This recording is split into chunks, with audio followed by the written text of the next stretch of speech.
도망간 아내와 과부. 옛날 어느 날 한 사내가 산길을 걸으며 이렇게 중얼거리고 있었습니다. 옛부터 매봉산에는 금이 파묻혀 있다는 소문이 자자하지. 찾아보면 금광맥이 있을 것이야. 우선 금광에 가서 금을 파는 법을 좀 배워가지고 매봉산에 있다는 금줄기를 찾아야겠다. 이 사내는 석이라는 이름의 사내였는데 그는 단단히 결심을 하고 가리산으로 들어가 금광의 광부 노릇을 했습니다. 그리고 그곳에서 광맥 줄기를 찾는 방법부터 바위굴을 파는 법, 금을 찾아내는 법, 금을 다지는 법 등을 배웠습니다. 그리고는 가산을 정리한 뒤 매봉의 서쪽에 있는 온통 바위 벼랑으로 된 계곡으로 들어갔지요. 일이 있을 때에는 마을에 내려가서 품팔이를 하여 자본을 마련해가며 몇 년 동안이라도 바위를 파서 금덩이를 얻어내고야 말겠다는 결심 아래 두 부부는 밤낮으로 죽을 고생을 했습니다. 금덕이라는 이름을 가진 그의 아내는 시집 와서 두 해째가 되었는데에도 아이를 낳지 못하고 있었지요. 그녀는 어떻게 해서라도 남편의 뜻을 이루어주려고 낮이면 마을로 내려가서 가리지 않고 품팔이를 하였습니다. 한 해가 지났습니다. 바위굴을 상당히 깊이 파여져 들어갔지요. 그러나 거기에는 금은커녕 누런 바위 비늘도 나오지 않았습니다. 한 해 동안은 정리한 가산으로 생활을 할 수 있었으나 두 번째 겨울이 되자 돈이 모두 떨어지고 만 것이었지요. 날마다 먹을 양식을 걱정하게 되었습니다. 어느 날 금덕이가 남편에게 말하였지요. 괜히 재산만 다 없애버렸어요. 벌써 굴을 몇 개나 팠어요. 아무래도 금이 나올 것 같지 않아요. 그나마 있던 재산을 다 털어놓고 여기서 맨손으로 내려가잔 말이야. 내려가고 싶으면 당신이나 내려가라고. 서기는 어느덧 반 미치 광희가 되어 있었습니다. 누가 보아도 제정신이 아니었지요. 어느 추운 겨울 날이었습니다.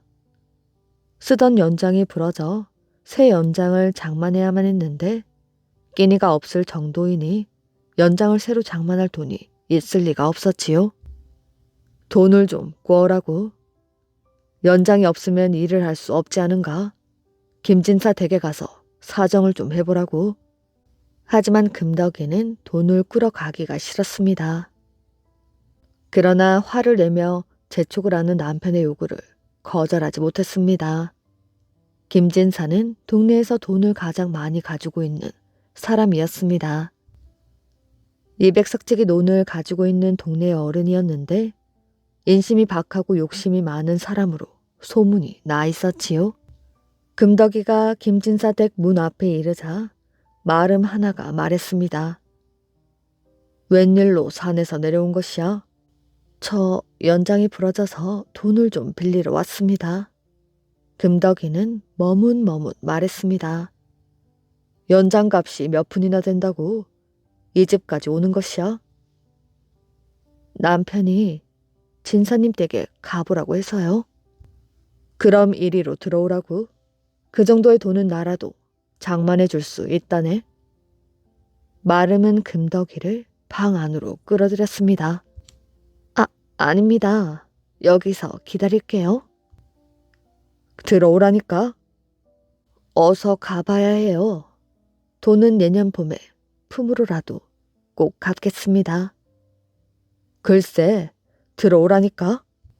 마름은 금덕이를 잡아당겼습니다. 금덕이는 황급히 손을 잡아 빼고는 도망을 쳤습니다.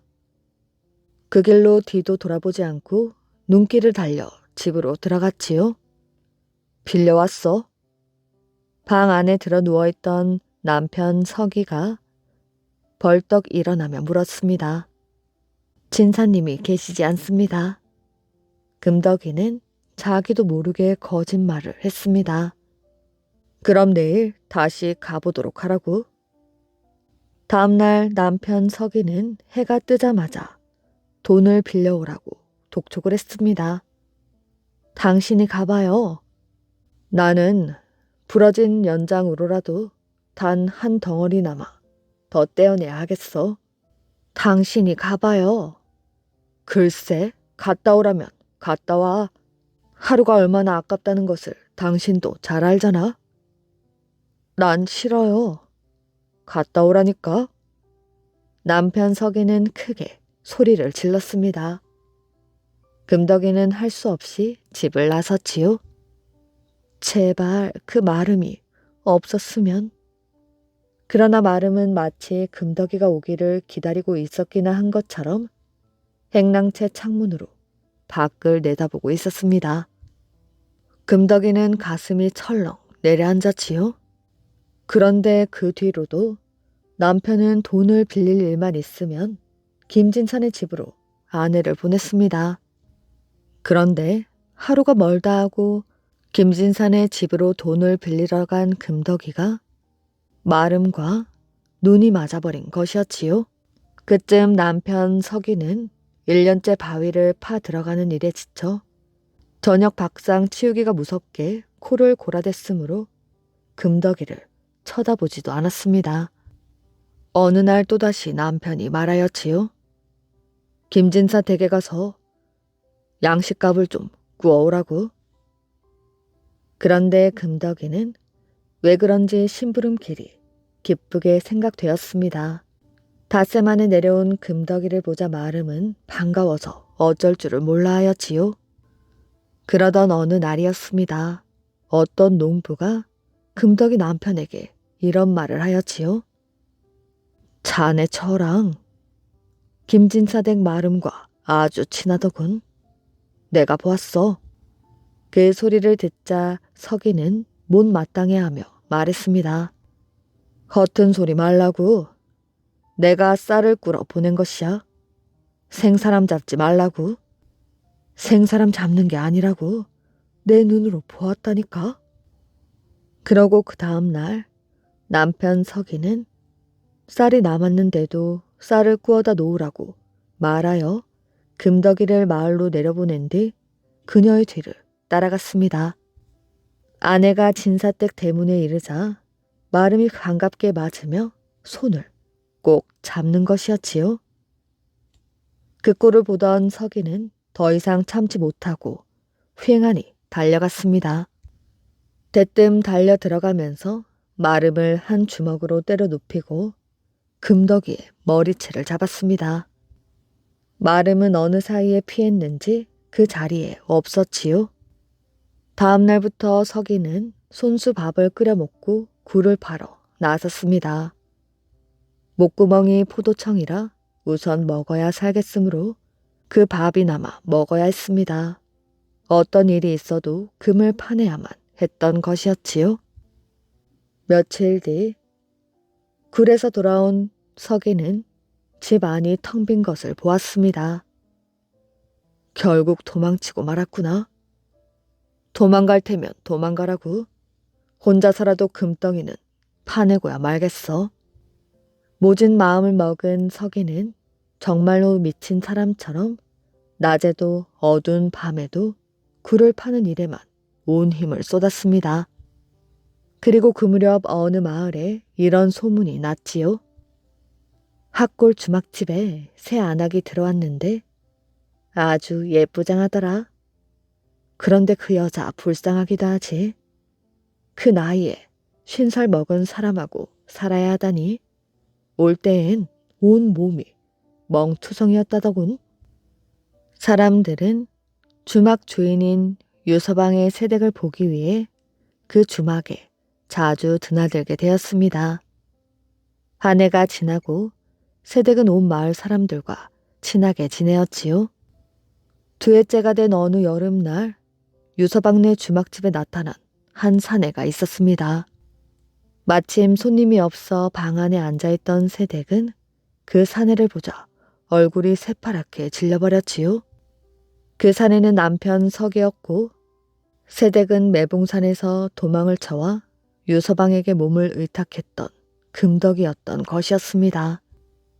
그때 마침 술 손님들이 한패 왔으므로 금덕이는 떨리는 다리로 술상을 보아왔지요. 그날 서기는 술만 마시고 그냥 돌아갔습니다. 금덕이는 그것이 몹시 불안하여 잠도 제대로 자지 못했습니다. 그렇다고 유서방에게 그 이야기를 할 수도 없는 노릇이었지요. 서기는 다음날 다시 찾아와서 술만 마시고 돌아갔습니다. 금덕이에게는 아무 말도 걸지 않았습니다. 다음날도 그 다음날도 서기는 매일처럼 찾아왔지만 언제나 마찬가지였지요. 금덕이는 속이 타 들어가는 것만 같았습니다. 한 달이 지나고 금덕이는 앓고 난 사람처럼 보였지요. 그러던 중 손님들에게서 이상한 소문을 듣게 되었습니다. 그 과부하고 서기를 짝지어 주자고. 어떤가? 좋은 짝이 되겠군. 왜 그런지 그 말을 들은 금덕이의 가슴은 이상하게 떨렸습니다. 그러나 며칠 뒤 서기가 거절하더라는 소문이 들려오게 되었지요. 금덕이는 마음이 약간 놓이기는 했지만 그래도 매일처럼 와서 술만 마시고 돌아가 버리는 서기가 불안하여 견딜 수가 없었습니다. 어느 날 서기는 냇가로 목욕을 하러 갔다가 깜짝 놀라 몸을 숨겼습니다. 웅덩이에서 한 여인이 목욕을 하고 있었던 것이었지요. 서기가 놀라 몸을 돌리고 무서운 것에서 도망치기라도 하듯 달려갈 때 비로소 이상한 기척을 느낀 여인이 고개를 돌렸습니다. 나뭇가지 사이로 서기의 뒷모습을 본 그녀는 더욱더 깜짝 놀랐지요. 이를 어째? 그 여인은 친구들이 서기와 짝지어 주려고 한 과부였습니다. 그런데 그날 이후 과부는 웬일인지 그 사내가 자꾸만 떠올라 제대로 잠을 이루지 못했습니다. 그러던 어느 날 밤 과부의 딸이 서기를 찾아와서 조그만 보따리를 놓고 갔지요. 서기가 그 보따리를 펴보니 옷이 들어있었습니다. 새로 지은 깨끗한 명주옷 한 벌이었지요. 다음날 서기는 그 보따리를 옷은 있으니 염려 말라. 뜻만은 고맙게 받겠다. 라는 말과 함께 과부의 집으로 돌려보냈습니다. 그러면서도 서기는 떠나지 않고 그냥 머물러 있었지요. 여름이 끝나가던 어느 날이었습니다. 장마가 진 후에 과부의 딸이 냇가에 나갔다가 경류에 휘말려 들어가서 순식간에 깊은 바위 속까지 떠내려가고 말았지요. 그런데 아무도 급히 흐르는 물결 속으로 들어갈 생각을 하지 못했습니다. 그러나 마침 그 자리에 있던 서기는 그 물속으로 뛰어 들어갔지요. 정신을 잃은 과부의 딸을 끌어안고 속까지 떠내려갔다 헤엄을 쳐서 그 아이를 구해냈습니다. 그런 일이 있은 뒤 과부 집에서 닭을 2마리 잡고 술을 담가 보내왔지요. 서기는 그것을 거절하지 않았습니다. 곧 떠난다 하면서도 서기는 늘 유서방네 주막집에 들렸고 언제나 똑같이 술을 달라는 것과 새마는 것 외에는 아무 말도 하지 않았습니다. 가을철이 되었지요. 사방에서 추수가 시작되었습니다. 일손이 모자라게 되어 과부 집에서는 콩을 뽑아야 할 때가 되었는데도 뽑지 못했습니다. 어느 날 근심이 되어 산굽이 하나를 돌아 저쪽에 있는 콩밭을 보러 간 과부는 깜짝 놀랐지요. 콩들이 깨끗이 뽑혀 다발로 묶여서 낯가리 3개로 쌓여 있었기 때문이었습니다. 단번에 서기가 해준 일이라는 생각이 들었고 눈물이 핑그르르 돌았습니다. 바쁜 틈에도 다시 닭을 잡아 담아놓은 술과 함께 그에게 보내었지요. 하지만 가을이 깊어가는 데에도 서기에게는 아무런 대답이 없었습니다. 과부는 급기야 사람을 놓아 어서 같이 살게 되도록 해달라고 빌게끔까지 되었습니다. 그러던 어느 날 서기가 괴나리 보찜을 지고 유서방네 술집에 나타났지요. 가슴이 철렁해진 금덕이는 방 안에 앉아 있었는데 마침 함께 있던 유서방의 등 뒤로 숨으며 오들오들 떨었지요. 유서방이 영문을 몰라 하면서 이놈이 과부와의 혼담을 마다하는 이유가 이제 보니 자기 소실에게 마음을 두어 그랬구나 싶었지요. 그때 서기가 촥 가라앉은 목소리로 말했습니다. 금덕이 좀 이리 나오지. 그러나 금덕이는 등 뒤에 바싹 붙어버렸습니다. 무슨 일인가? 어째서 내 소실을 그리 부르는 게지? 이제 곧 알게 돼요.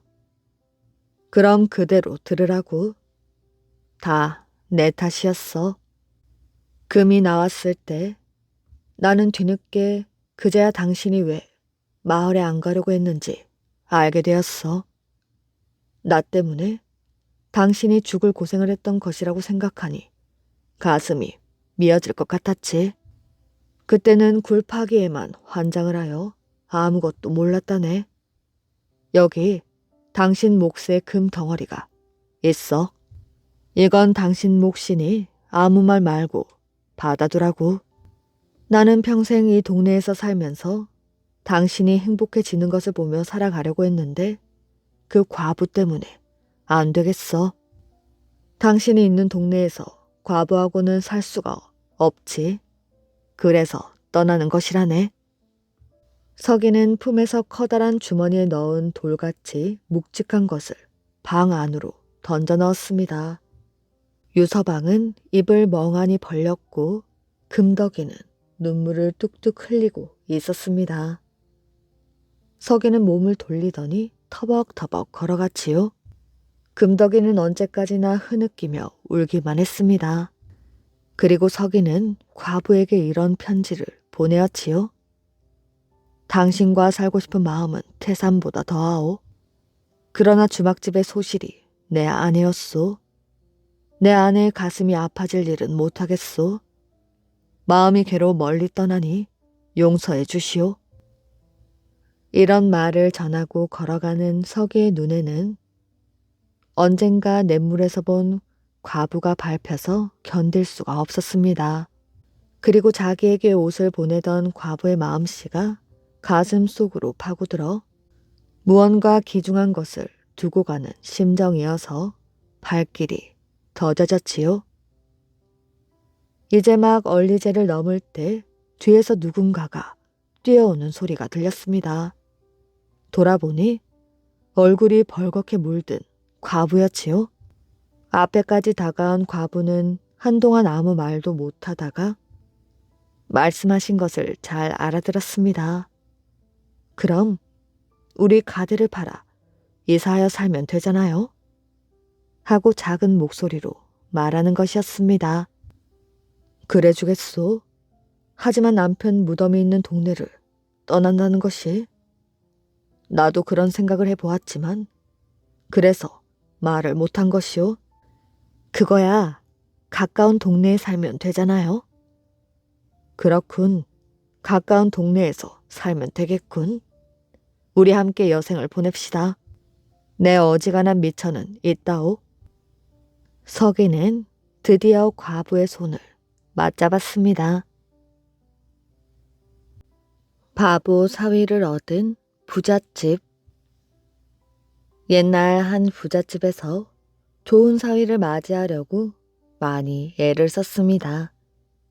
마침 어떤 사람이 어느 마을 문벌 가문의 백석이란 총각을 소개하였는데 자라는 동안 난잡하게 놀지 않고 아주 얌전하여 이웃 사람들 모두 덕인이라 칭찬한다면서 혼인을 권했습니다. 그래서 부잣집에서는 이 총각을 사위로 맞아 혼례식을 올렸지요.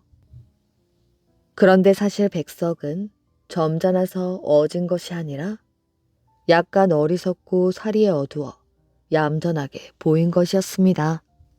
백석은 장가를 와서 혼례식을 마친 직후에 처음으로 새 신랑에게 올리는 큰 상의 음식을 단숨에 모두 먹어치워 버렸지요. 이것을 본 사람들은 웃음을 터뜨렸습니다. 장가를 가거나 또한 신부가 처음 시집을 갔을 때 새 신랑이나 새 신부 앞에 처음 올리는 상을 큰 상이라 하는데 이 큰 상은 쳐다보기 위한 것이지 신랑이나 신부에게 먹으라고 올리는 상이 아니었지요. 그러니 먹는 신용만 해야 하는데 백석이 이 큰 상의 음식을 다 먹어치웠으니 사람들로부터 웃음거리가 된 것은 당연했습니다. 그리고 이 부잣집에서는 변소의 악취를 빨아들이게 하기 위해 대추를 몇 알 쟁반에 담아 놓아 두었지요. 백석이 변소에 들어가 보니 쟁반에 대추가 놓였기에 변소에 앉아 심심하니 먹으라고 놓아둔 것이겠지 라고 생각을 하고는 그것들을 모두 집어먹어버렸습니다. 또한 이 부잣집에서는 방에 음식상이 들어오기 전에 미리 쟁반에 꿀을 약간 발라서 방바닥 한가운데에 놓아두었는데 이것은 파리가 그 꿀쟁반에 모여들어 파리부터 날아가지 못하기 때문에 밥을 먹는 동안 파리의 방해를 받지 않기 위한 것이었습니다. 그러나 백석은 이 꿀을 왜 놓아두는지 몰랐으므로 쟁반에 묻어있는 그 꿀을 모두 핥아 먹어버렸지요. 장인이 이런 행동을 하는 사위 백석을 겪어보니 소문과는 달리 매우 어리석은 것 같아서 크게 실망을 했습니다. 그래서 사위를 유심히 관찰해보니 독서도 전혀 하지 않으며 그렇다고 활쏘기와 말타기를 하는 것도 아니었습니다. 아무것도 하지 않고 오로지 음식만 먹었습니다. 하루는 장인이 사위에게 글을 쓸 줄 아는지 시험하기 위해 다음과 같은 문제를 내주었지요. 이보게, 잘 듣게나? 우리 집 종 둘이 말 한 필과 소 두 마리를 몰고 배를 타고 강을 건너야 하네. 이렇게 말과 소를 몰고 강을 건너기 위해서는 나루를 지키는 진관에게 가서 통과 허가를 받아야 하니 그 허가를 받기 위한 서류를 한 장 써보게나. 이렇게 말하며 지필묵을 내주었지요. 그러나 사위 백석은 그를 알지 못했으므로 종이를 펼쳐놓고 강과 나루를 그림으로 그린 다음 사람 둘과 말 한 필, 소 두 마리를 그리는 것이었습니다. 이를 본 장인은 화를 내고 가슴을 치며 한탄을 하였지요. 내 문장이 뛰어난 선비를 사위로 맞으려 했는데 그림쟁이를 얻고 말았구나. 그러면서 사위를 내쫓아 버렸다고 합니다. 장님, 두꺼비. 옛날에 한 재상이 있었는데 어렸을 적 이름이 돌이었습니다. 이 재상과 어린 시절 같이 놀던 친구는 이름이 두꺼비라 불렸지요. 세월은 흐르고 흘러 어릴 때 같이 놀던 친구인 돌은 재상이 되었지만 두꺼비는 자라면서 눈이 멀어 장님이 되고 말았지요. 그래서 두꺼비는 점치는 법을 배워 점쟁이가 되었는데 하지만 점이 잘 맞지 않아 밥벌이도 하지 못했습니다. 재상이 이 친구를 보니 앞도 못 보면서 사는 형편 또한 어려워 끼니 걱정을 하고 있으니 어떻게 좀 도와줄 수 있는 방법이 없을까 곰곰이 생각해 보았습니다. 그러다 한 가지 묘안이 떠올라 하루는 친구 두꺼비를 불러 계책을 꾸며보자고 제의하였지요. 잘 듣게나. 내가 아무도 모르게 말을 끌고 가서 동대문 밖 도장국 몇 번째 소나무에 메어놓고 오겠네. 그러고는 집에 와서 도둑놈이 말을 몰고 갔다고 하면서 자네에게 가서 점을 쳐보라고 할 걸세. 그러면 자네가 점을 치는 척하고는 말이 동대문 밖 도장국 몇 번째 소나무에 매어 있을 것이니 가보아라 하고 말하면 된다네. 알아듣겠는가? 하지만 두꺼비는 손을 내저으며 말했습니다. 내 명색이 점쟁이인데 그런 거짓점을 어찌 치겠는가? 양심상 그럴 수 없다면서 거절을 하는 것이었습니다. 이 친구야, 사람 사는 일이 그렇지 않다네. 눈 딱 감고 내 말대로 하게나. 재상은 두꺼비를 설득하여 이와 같은 계책을 설명하고는 꼭 시키는 대로 할 것을 당부했습니다. 다음날 재상은 정말 이 계획대로 실행을 하였고 두꺼비도 할 수 없이 그 말에 따랐습니다. 그래서 재상 친구 두꺼비는 용한 점쟁이라는 소문이 나서 사람들의 발길이 끊이지 않았습니다. 그래서 살림도 넉넉해졌지요. 그런데 마침 이 무렵 임금이 보배로 여기고 있는 옥대를 잃어버리게 되었습니다. 신하들로부터 장님 두꺼비가 점을 잘 친다는 소문을 듣고 임금은 말을 보내 두꺼비에게 급히 대궐로 들어오라는 명령을 내렸지요. 두꺼비는 억지로 말을 타고 궁중으로 인도되어 오면서 옥대를 찾지 못할 것은 뻔한 일이고 벌을 받을 일을 생각하니 걱정이 태산 같았습니다. 한편 옥대를 훔친 사람은 서리의 직책에 있는 사람으로서 어렸을 적 이름이 불개라고 불렸었지요. 그래서 흔히 주위 사람들은 그를 불개설이라고 불렀습니다. 옥대를 훔친 불개설이 역시 두꺼비가 점을 잘 친다는 말을 듣고 있었으므로 자기가 옥대를 훔친 사실을 두꺼비가 이미 점을 쳐서 알고 있을 것이라고 짐작을 하여 잔뜩 겁을 먹고 있었습니다.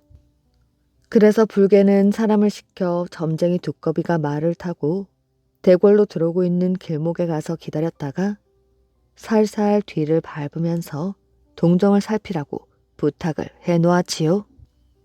두꺼비는 대궐이 점점 가까워지자 하도 걱정이 되어 자신도 모르게 한숨을 쉬며 탄식 소리가 터져 나왔습니다. 어찌 말해야 하지? 가히 말할 수가 없구나. 이렇게 탄식을 했는데 두꺼비는 이 말을 한문 문자로 중얼거리고 있었던 것이었습니다. 불가서리로다. 불가서리야. 몰래 뒤를 따르던 불개의 하수인이 잔뜩 긴장하고 있다가 이 소리를 들으니 마치 불개의 이름을 부르는 소리로 들렸습니다. 그래서 깜짝 놀라 도둑 불개에게로 달려가서 도저히 피할 수 없겠다며 이렇게 말하였지요. 두꺼비는 다 알고 있습니다. 불개설이라고 이름과 직분까지 모두 알고 크게 외치고 있습니다. 그를 절대로 속일 수 없으니 무슨 방도를 강구하십시오. 하수인의 이야기를 들은 불개는 두려움에 떨면서 그 길로 곧장 달려와 두꺼비가 탄 말 앞에 와서 길을 막고 엎드려 용서를 비는 것이었습니다. 어르신, 목숨만 살려주십시오. 임금의 옥대는 소인이 훔쳐 궁중뜰 서쪽 계단 밑에 숨겨 놓았습니다. 제발 옥대 있는 곳만 임금께 아뢰고 불개설이라는 제 이름과 직분은 말하지 말아주십시오. 그러면서 많은 뇌물을 바치는 것이었습니다. 두꺼비는 불개에게 다시는 도둑질을 하지 말라고 타이른 다음 걱정 말고 돌아가 일이나 잘 보고 있으라고 일렀습니다. 두꺼비는 임금 앞에 나아가서 늘 서쪽 계단 밑을 파보라고 아뢰었지요. 약속대로 서리 불개의 이름은 말하지 않았습니다. 임금은 옥대를 찾자 두꺼비를 매우 영특한 점쟁이라고 칭찬하고는 큰 상을 내렸습니다. 그런데 이번에는 임금이 한 가지를 더 시험해 보겠다고 했습니다. 마침 임금이 변소에 갔다 오면서 보니 뜰에 두꺼비 한 마리가 있기에 내관을 시켜 그 두꺼비를 잡아 뜰에 놓여있는 큰 돌 아래에 눌러놓게 했습니다. 그리고 나서 임금은 여러 대신들을 불러 앉혀놓고 두꺼비 점쟁이에게 물었지요. 듣거라. 과인이 조금 전 어떤 물건을 숨겨놓고 왔느니라. 그 숨겨놓은 물건과 장소를 알아맞혀 보도록 해라. 이에 두꺼비는 이제 죽게 되겠구나 하고 생각하니 원래 거짓 계책을 꾸민 재상 친구 돌이 너무나 원망스러웠지요. 그래서 두꺼비는 재상으로서 임금 근처에 앉아있는 친구 돌을 쳐다보며 소리를 쳤습니다. 이놈아, 돌 너 때문에 두꺼비가 죽게 되었구나. 이 두꺼비를 살려주어야지. 이놈, 돌아. 이렇게 말하면서 땅을 치고 한탄을 하며 큰 소리로 엉엉 울었지요. 이때 임금이 무릎을 탁 치면서 감탄하는 소리를 연발했습니다. 맞다 맞아. 여봐라. 과인이 숨겨둔 두꺼비가 큰 돌 밑에서 눌려 죽게 된 것 같구나. 얼른 뜰에 있는 돌을 드러내고 두꺼비를 살려주도록 하라. 임금은 두꺼비에게 또 한 번 영특한 점쟁이라고 칭찬하며 다시 많은 상금을 내렸다고 합니다. 이후 두꺼비는 점치는 일을 그만두고 편안하게 잘 살았다고 합니다. 용왕의 자손을 죽인 아내. 옛날 중국 은나라 주왕은 역사에서 가장 무도한 왕이었지요. 그는 술과 여색에 빠져 자신과 왕비의 향락을 위해 녹대를 주저하는 등 사치와 부패가 최고조에 달한 왕이었습니다. 그때 청렴한 관리 강자아가 주왕에게 간곡하게 호소를 했지만 그의 말을 귀담아 듣기는커녕 오히려 그를 참수하려 했습니다.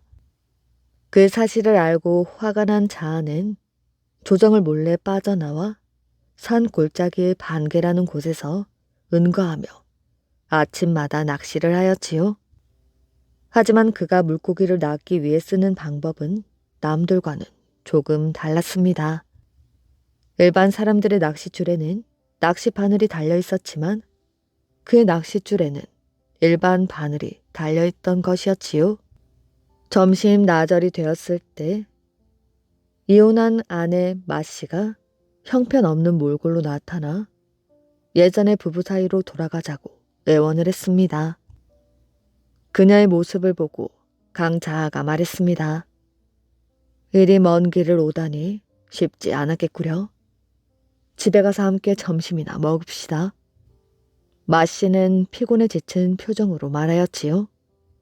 오는 길에 이미 먹었어요. 제가 이곳에서 낚싯대를 봐드릴 테니 당신 혼자 들어가서 잡숫고 오셔요.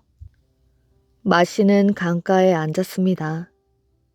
한참이나 낚싯대를 지켜보았지만 물고기는 한 마리도 낚이지 않았지요. 미끼가 없는 모양이군. 그녀는 낚싯대를 들어 올려 보았습니다. 세상에, 일반 바늘이잖아. 왜 이것으로 물고기를 낚으려고 했을까?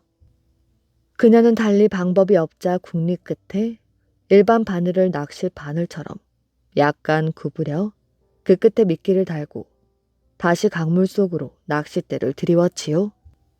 그때부터 물고기들이 앞다투어 걸려들었습니다. 강자아가 밥을 먹고 다시 강으로 돌아와서는 아내가 낚은 물고기를 보고 깜짝 놀라며 말하였지요. 당신 어쩌자고 물고기들을 낚았소? 당신도 참. 낚싯바늘이란 게 끝이 구부러져야 고기를 잡을 수가 있지요. 당신처럼 했다가는 평생 한 마리도 못 잡을걸요. 보세요. 그새 얼마나 많이 잡았는지. 강자는 당장 그녀에게서 낚싯대를 빼앗아 낚싯바늘을 떼어 던져버렸습니다.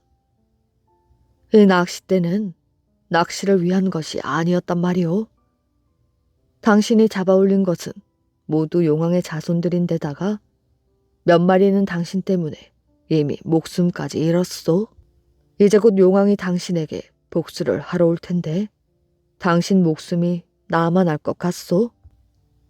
그 말을 듣고 놀란 마씨는 남편을 끌어안으며 애원을 했습니다. 당신을 찾아 천리길을 왔는데 이곳에서 죽음을 당하라니요? 어서 묘안을 생각해 보십시오. 한 가지 방법이 있긴 하오. 잠시 후 북쪽 하늘에서 용왕이 변한 검은 먹구름이 몰려올 곳이오.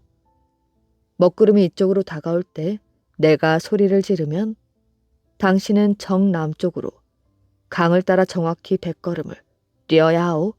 절대로 뒤를 돌아보면 안 돼요. 만약 뒤를 돌아보았다가는 그 자리에서 목숨을 잃을 것이오. 잘 알겠소? 마시는 연신 고개를 끄덕였습니다. 과연 청명하게 맑던 하늘에 갑자기 어마어마한 먹구름이 몰려왔지요. 먹구름은 천둥 벼락과 함께 근처로 점점 가까이 왔습니다. 강자가 떨리는 목소리로 고함을 쳤습니다. 어서 남쪽으로 뛰어요. 절대로 뒤를 돌아보아서는 안 돼요.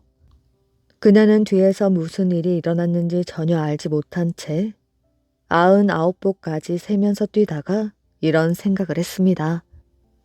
이제 겨우 한 발밖에 남지 않았으니 일이 어찌 돌아가는지 한번 돌아볼까? 그녀는 고개를 돌리자마자 머리에 벼락을 맞고 숨졌습니다. 강자하는 아내가 자신을 찾아왔다가 밥 한 끼 제대로 먹지 못하고 벼락에 맞아 참담히 죽자 가슴이 무너져 내렸지요. 그 뒤 주나라 무왕이 은나라 주왕과의 전쟁에서 승리를 거두고 강자하가 황제의 명을 받아 봉신 업무를 담당하게 되자 아내 마씨가 연일 그의 꿈에 나타나 이렇게 애원을 했습니다. 여보, 우리가 부부의 연을 맺었으니 저를 신우로 봉해 주십시오. 강자하는 봉신 명단을 살펴본 뒤 한숨을 내쉬었습니다. 봉신 명단에 당신 이름은 없소. 그럼 당신이 제 이름을 올려주시면 되잖아요. 어찌 그런 일이 가능하단 말이오. 마씨는 남편이 청을 들어주지 않자 바닥에 풀썩 주저앉아 꺽꺽대며 통곡을 했습니다. 그 모습을 본 강자아도 난감하였지요. 이 일을 어쩐다? 갑자기 그에게 묘안이 떠올랐습니다. 그렇지. 사당 꼭대기에 있는 내 힘으로 봉신할 수가 있지. 당신을 사당의 꼭대기 신으로 봉해주겠소. 그녀는 뛸 듯이 기뻐했습니다. 짧은 이승의 연을 저승에서나마 꼭 갚겠습니다. 마씨가 봉신의 증표를 들고 사당 문을 들어서자 모든 신들이 말했습니다. 이 사당 안에 네 자리는 없다. 우리 위쪽으로 올라가거라. 고개를 들어 올려다보니 사당 지붕 기와 위에 쉬니가 하나 붙어 있었습니다. 그녀는 하는 수 없이 사당 꼭대기 푸른 기와 위에 올라앉았지요. 해마다 섣달 금음이면 사당으로 와서 향을 피워놓고 곡물을 올리는 사람들의 행렬이 줄을 이었습니다. 하지만 그녀는 사당 꼭대기에만 머무는 바람에 1년 내내 바람을 맞고 햇볕에 그을리며 올린 음식을 먹을 수 없는 처지였습니다. 달리 방법이 없자 그녀는 섣달 금음날 살그머니 사당으로 내려가 다른 신들에게 올린 음식을 몰래 먹어치웠지요. 다른 신들은 그녀가 강자하의 아내였다는 사실을 알고 있었기 때문에 강자하에게 고발을 했습니다. 강자하는 그들에게 한 가지 방안을 알려주었지요. 이제부터 곡물을 올리는 사람들에게 참깨 줄기를 뿌려 놓으라고 하게. 그녀가 다시 음식을 훔쳐 먹으려고 몰래 내려왔다가 참깨 줄기를 밟으면 탁탁 소리가 날 터이니 그럼 자네들이 들을까 무서워서라도 절대로 사당 아래로 내려오지 못할 걸세. 모두 강자의 말대로 했더니 마씨는 다시는 아래로 내려와 음식을 훔쳐 먹지 못했다고 합니다. 총각을 잡아가는 처녀 구렁이. 옛날에 충청도 어느 고을에서 해마다 8월 보름날이 되면 이상한 일이 벌어지고 말았지요. 20살이 되는 총각이 감쪽같이 사라지는 것이었습니다. 힘 깨나 쓰는 사람들을 풀어 그 주위를 철통같이 지켜도 아무 소용이 없었지요. 도대체 누가 총각들을 잡아가는 거야? 만 20살의 총각만 데려가니?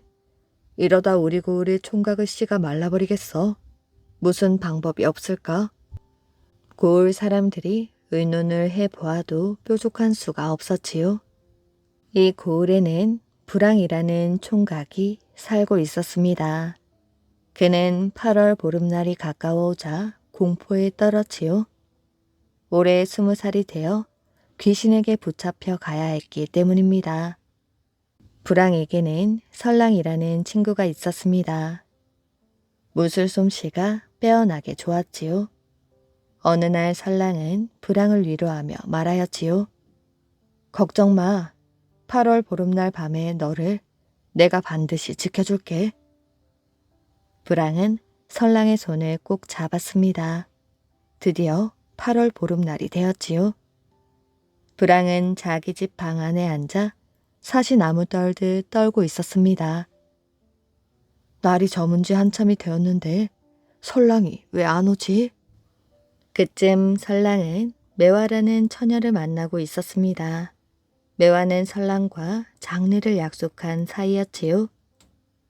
도련님, 불황 도령의 집에 가시면 안 됩니다. 큰 변을 당할 수도 있어요. 오늘 밤 나는 불황을 지켜주기로 약속했소. 불황은 하나밖에 없는 내 친구요.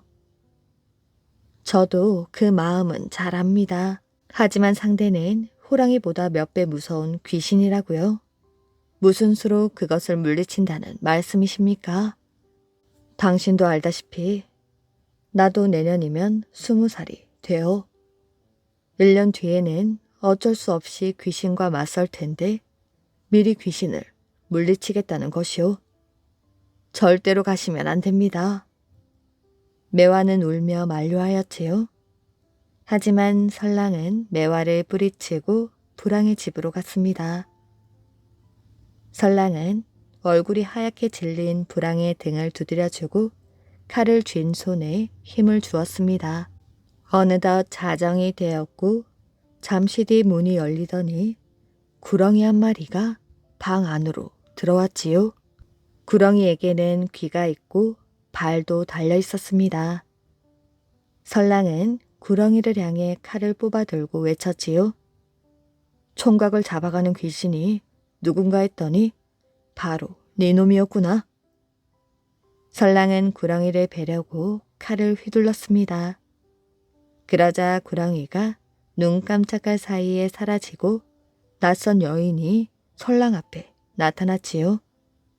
구렁이가 순식간에 변신을 한 것입니다. 설랑 도령은 나서지 말고 집으로 돌아가시오. 아직 1년이 남아있잖아요. 죄 없는 사람을 함부로 죽이고 네가 살아남을 줄 알았느냐? 설랑은 여인에게 달려들어 칼을 힘껏 내리쳤습니다. 하지만 여인은 도수를 부릴 줄 아는지 금세 자취를 감추었다가 설랑의 뒤에 모습을 드러내었지요. 이때 불황은 이불을 뒤집어 쓴 채 오들오들 떨고 있었습니다. 그런데 설랑이 다시 여인에게 덤벼드는 순간 벼랑간 방 안의 불이 꺼져 버렸지요. 그리하여 방 안은 칠흑 같은 어둠에 휩싸였습니다. 그때 어둠 속에서 여인의 목소리가 들렸지요. 설랑 도령, 1년 뒤에 다시 만나요. 이미 여인이 불황을 데리고 사라진 뒤였습니다. 설랑은 눈물을 닦으며 입술을 깨물었지요. 구렁이에게 친구를 빼앗기고 말았구나. 친구의 원수를 꼭 갚고야 말겠어. 설랑은 그 다음 날부터 검술을 익히는 데 온 힘을 기울였습니다. 매화는 설랑을 위하여 8월 보름날을 100일 앞두고 새벽 기도를 시작하였지요. 산신령님, 도련님이 보름날 귀신에게 잡혀가지 않게 해주세요. 저는 산신령님만 믿습니다. 매화는 정성을 다해 빌었습니다. 기도한 지 100일째 되는 날은 8월 보름날이었지요. 그날 새벽 매화는 기도를 하다가 산신령의 목소리를 들었습니다. 네 정성이 대단하구나. 매화야, 구렁이를 없애는 방법을 알려주마. 오늘이 8월 보름날인데 자정이 되기 전 이 산에 있는 폭포 옆에 숨어 있거라. 그러면 자정 무렵 구렁이 한 마리가 폭포 밑에서 나올 것이야. 구렁이는 곧 여인으로 변신하는데 그 기회를 놓치지 말고 칼로 베어버려라. 매화는 산신령의 말을 듣고 곧바로 설랑에게 달려와 그 말을 전하였지요. 당신 덕분에 구렁이를 없애게 되었구려. 정말 고맙소. 그날 밤 설랑은 매화와 함께 산으로 올라갔습니다. 두 사람은 산신령이 알려준 대로 폭포 옆 풀숲에 몸을 숨긴 채 자정이 되기를 기다렸지요. 이윽고 자정이 지나자 폭포 밑에서 커다란 구렁이 한 마리가 기어 나왔습니다. 구렁이는 주위를 둘러보더니 여인으로 변하였지요. 설랑이 1년 전 불황의 집에서 보았던 그 여인이었습니다. 설랑은 그 순간을 놓치지 않고 풀숲에서 뛰어나왔습니다. 그리고 여인을 향해 칼을 휘둘렀지요. 하지만 여인도 만만치 않았습니다. 설랑이 칼을 재빨리 피하여 구렁이로 돌아왔지요. 그리고 얼른 반격을 해와 설랑의 몸을 칭칭 감았습니다. 설랑 도령, 사실 나는 원래 사람이었습니다. 운이 나빠 10년 전에 구렁이로 변해버렸지요. 나는 만석군으로 알려진 김부자의 막내딸입니다. 하루는 이 산으로 놀러 왔다가 폭포에서 새어나오는 냄새를 맡고 폭포 옆에 쓰러지고 말았지요. 완전히 정신을 잃어버린 것입니다. 그런데 정신이 들어 몸을 살펴보니 구렁이로 변해 있지 않겠어요? 8월 보름날 20살 총각을 해마다 한 명씩 폭포에 바치면 10년 뒤에는 내가 사람으로 돌아온다고 했습니다. 설랑 도령을 바치면 10명을 채워 나는 10년 만에 사람으로 돌아오게 되지요. 그는 구렁이 몸에 감겨 있지만 주먹으로 구렁이 머리를 쳤습니다. 그러자 구렁이는 설랑을 풀어주더니 꼬리로 설랑의 몸을 쳤습니다. 설랑은 비명을 지르며 날아가 바위 위에 떨어졌지요. 설랑은 바위 위에 놓인 칼을 보고 손을 뻗어 칼을 쥐었습니다. 바로 그때 구렁이가 설랑에게 덤벼들었지요. 그 순간 설랑은 있는 힘을 다하여 칼로 구렁이를 찔렀습니다. 구렁이는 곧 숨을 거두었지요. 매화는 풀숲에 숨어 설랑과 구렁이의 싸움을 지켜보고 있었습니다. 도련님! 매화가 달려와 설랑의 몸을 안았지요. 그러나 그때는 이미 설랑의 몸은 싸늘하게 식어 있었습니다. 매화는 설랑을 안고 울부짖다가 폭포 위 절벽으로 올라갔습니다. 그리고 설랑을 안은 채 폭포 아래로 몸을 던졌지요. 그 뒤 폭포 아래에 바위 2개가 솟아났는데 설랑과 매화의 넋이 깃들어 있는 쌍바위였습니다. 사람들은 그 바위를 쌍설매바위라고 불렀다고 합니다. 오리 정승 1547년 한양의 유동 달천방에서 조선 태종의 아들 익령군 치의 4세 손이 태어났습니다. 아버지 이혁재는 함천 부수를 지낸 인물인데 아기를 보더니 이렇게 말하였지요. 아무리 갓난아기지만 어쩜 이리 귀가 작을 수 있나? 아버지는 어이없다는 표정을 짓다가 아기의 얼굴을 천천히 들여다보았습니다. 키는 작아도 장차 나라에 꼭 필요한 인물이 되겠어. 하지만 고생길이 훤히 열려 평생 고달프게 살겠는걸. 이 아이는 바로 선조, 광해군 인조 등 세 임금을 모시고 영의정을 5번이나 지낸 명재상 이원익입니다. 그는 오리정승이라 불리며 백성들의 사랑을 많이 받았지요. 이원익은 키가 아주 작았다고 합니다.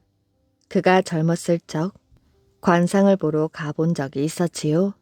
관상쟁이는 이원익의 얼굴을 꼼꼼히 들여다보더니 아쉽다는 듯 이렇게 말했습니다. 당신 관상을 보니 키가 한 치만 더 작았어도 영의정이 될 간상이요. 정말 아깝소. 이원익은 갑자기 신발을 벗었습니다. 그는 굽이 높은 나박신을 신고 있었던 것이었지요. 그제서야 관상쟁이는 이원익에게 절을 하며 말했습니다. 몰라 뵈어 죄송합니다. 장차 영의정이 되실 분입니다. 명종 19년 이원익은 성균관에 들어갔습니다. 이때 조정에는 이원익을 눈여겨보는 사람들이 있었으니 바로 영의정 이준경이었지요. 그는 인재를 알아보는 눈이 뛰어난 것으로 유명했었는데 어느 날 명종에게 이렇게 아뢰었습니다. 장차 큰일을 알 인물이 있습니다. 지금은 성균관에서 공부하고 있사오나 앞으로 대성하여 이 나라를 구할 것입니다. 명종은 귀가 번쩍 뜨였습니다. 마침 인재를 널리 구하고 있었기 때문이었지요.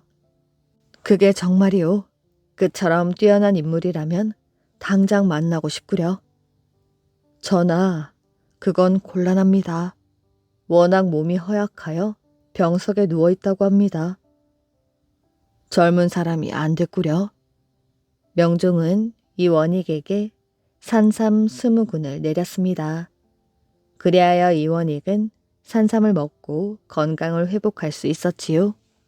그 뒤 명종은 이원익을 대궐로 불러들였는데 그의 모습을 보고 크게 실망하고 말았습니다. 키가 난쟁이처럼 작고 얼굴도 볼품없이 보였기 때문이었지요. 산삼만 내다 버렸구먼. 이원익은 23살 때 별시 문과 병과에 급제하여 벼슬길에 올랐습니다. 그 뒤 여러 벼슬을 거쳐 황해도 도사에 임명되었지요. 이원익은 묵묵히 업무를 수행했습니다. 어찌나 성실히 일하고 실력을 잘 발휘하는지 황해도의 아전들은 입을 모아 말하였지요. 우리가 이제까지 숱한 관원들을 겪어보았지만 이원익 도사만큼 일을 잘하는 사람은 처음이야. 나라의 큰 제목이 되겠어. 황해도 관찰사로 부임한 율곡 이이도 이원익을 눈여겨보았습니다. 그의 재주가 뛰어남을 알아보고 까다롭기 그지없는 송사 업무를 이원익에게 맡겼지요. 이원익이 안주 목사가 되어 지방관으로 근무할 때였습니다. 그가 부임해 보니 길가에는 시체가 즐비하게 늘어서 있었지요. 안주 지방에 흉년이 들어 수많은 사람들이 굶어 죽었던 것입니다. 이원익은 관찰사에게 청하여 양곡 1만 석으로 배고픔에 죽어가는 백성들을 구했습니다. 그리고 군병 제도를 고쳐 1년에 3개월인 군졸들의 복무기간을 2개월로 줄였지요. 그리하여 백성들의 군역 부담을 덜어주었다고 합니다. 또한 이원익은 백성들에게 뽕나무를 심게 하고는 노예치기를 알려주었습니다. 어찌나 열심히 일을 하는지 백성들은 이원익을 이공상이라 불렀습니다. 이원익 뽕나무라는 뜻이었지요.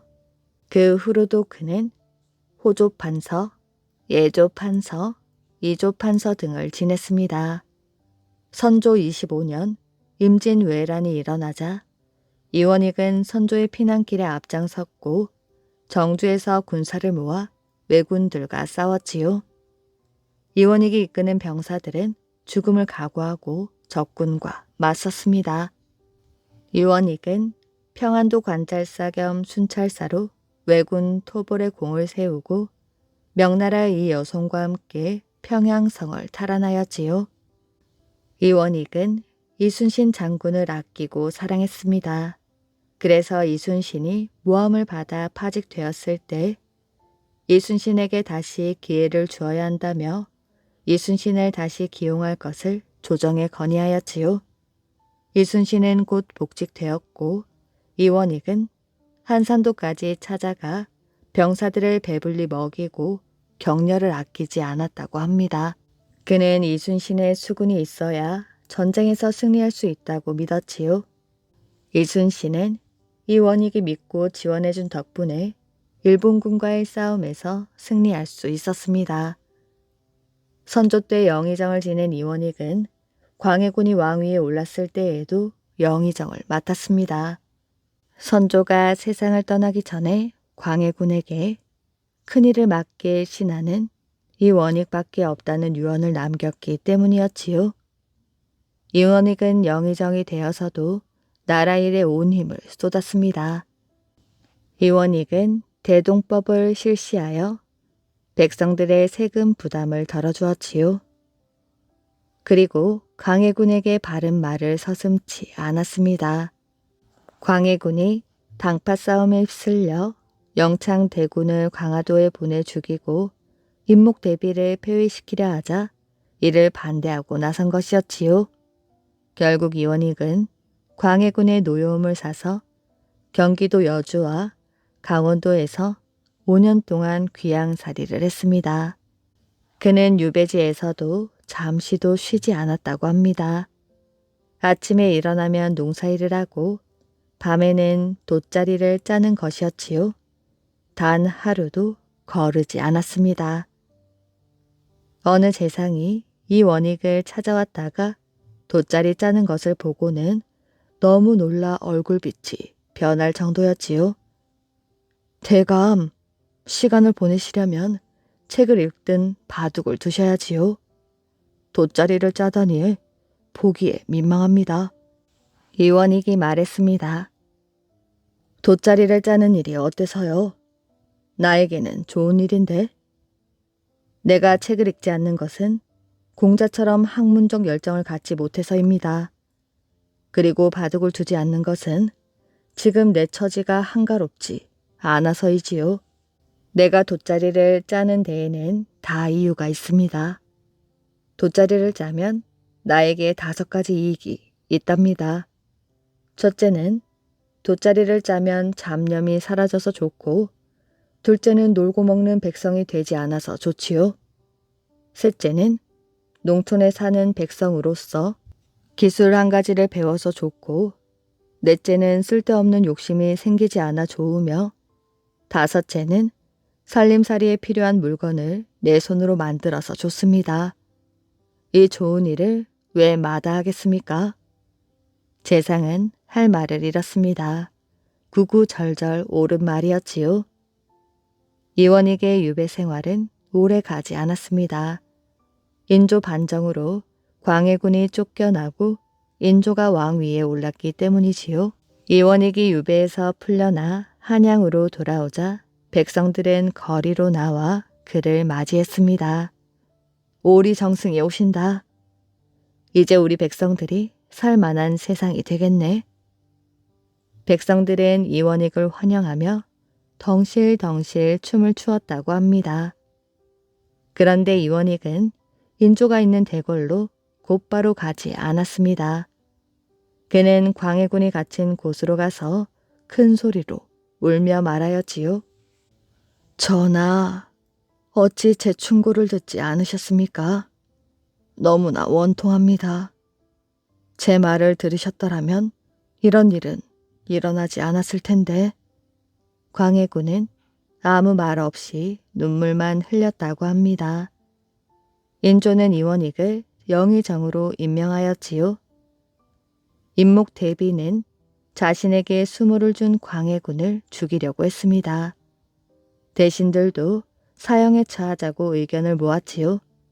그러나 이원익은 이를 반대하고 나섰습니다. 이원익의 눈물겨운 설득으로 광해군은 사형을 면하고 광화도 유배형에 그쳤지요. 이원익은 나이가 80이 넘어 더 이상 업무를 볼 수가 없었습니다. 그래서 그는 인조에게 벼슬에서 물러나기를 청하였지요. 하지만 인조는 허락하지 않았습니다. 그만두겠다는 말씀은 제발 거두어 주시오. 영상 대감이 안 계시면 내가 어찌 나라 일을 보겠소. 이원익은 여러 번 물러나기를 청하였지요. 그러자 인조는 나라에 급한 일이 있을 때 다시 조정에 나온다는 조건으로 이원익의 사직을 받아들였습니다. 오리 정승이 벼슬에서 물러나 시골 집으로 돌아간다는 소문이 퍼지자 백성들은 숭례문 밖으로 떼지어 몰려들었지요.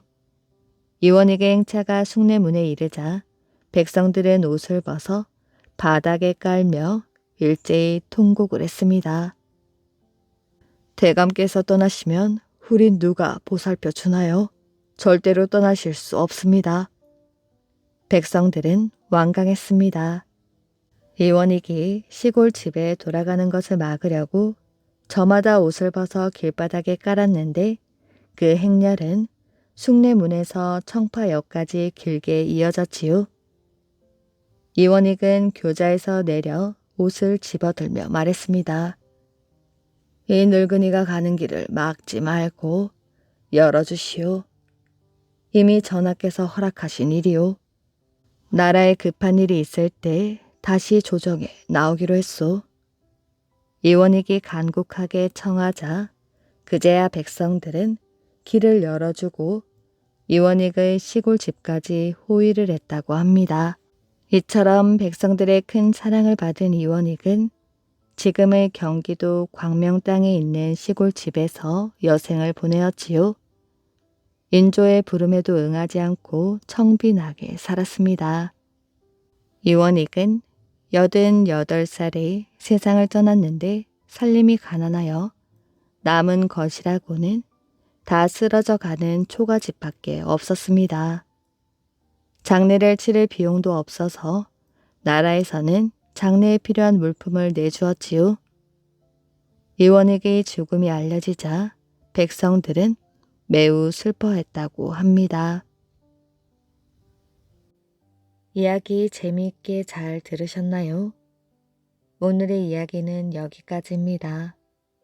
오늘도 이야기를 들어주셔서 정말 감사합니다. 오늘도 편안한 밤 되시길 바랍니다.